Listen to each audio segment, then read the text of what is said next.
Hi, Dr. Mary Rensel here with Dr. Quirk. We are going to talk about being a coach. She's a running coach. I'm a coach of coaches. As a neurologist and just as a coach, I've had times where I keep thinking of the client or I have emotions about the discussion we had because, as a coach, I want so much for the people I coach. And so, how do you remain independent as best you can, or how do you work through your feelings that you have about a person who's making, gains or not? How do you stay like independent as a coach as best as you Yeah, can? it's a great question. I think I always have to remind myself that the athletes' goals are their goals. They're not my goals.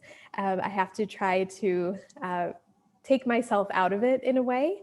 Mhm. What I like to do, I actually so I have my own training journal for my own running, and I have my athletes do that as well. But I also have a big binder of each athlete and their initial questionnaire and their training plans and their training journal along the way. So I take notes in there, and I can sometimes hash out what I'm feeling within, keep it for each athlete and keep it within that binder, just so that I have a sense of where I'm at. And we were chatting before about being intentional about this. And Mhm. it's hard sometimes if an athlete is not making strides toward their goal, or they get frustrated.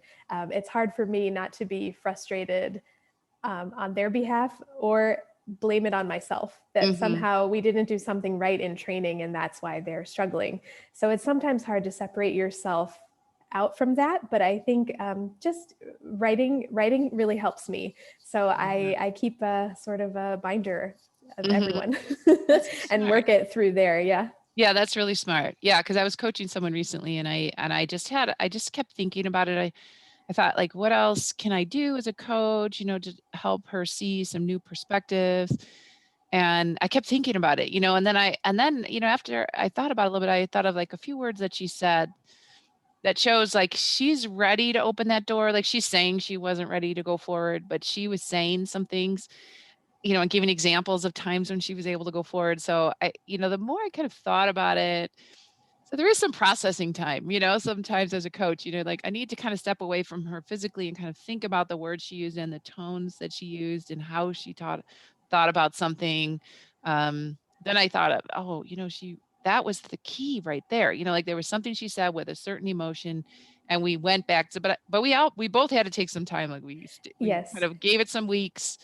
We met again and she was like, yeah, so it really helped. But it is interesting as a coach. Like sometimes I leave with either like thoughts and strategy or like a lot of Mhm. feelings about something. And so I do like Yes. writing too. That is I interesting. like to keep track, and then when we have another coaching call, I always go back and reread everything, and sometimes that will help, or perhaps the athlete may have arrived to the same place, but it just Right. took a little bit more time. So It's it's true. helpful to kind of Yeah, keep a some file. notes. I Yeah. love that. Yeah. Yeah, that's smart. I love it. Yeah, I know as a coach. So just so coachees out there that we, our clients know that we're thinking about you. We're strategizing, right? We're always like, how All can the we, time. how can we get them to take that next step, without telling them to take that next step? That's Exactly. awesome. Well, thank you for sharing your tips. Oh, Keeping a yeah. Thanks. journal. Thank you That's for having me. interesting. I've never had a running journal. So see, you're giving me good ideas here. Yeah, Love it's really it. helpful. That is neat. All right, everybody, have a good day. Take care.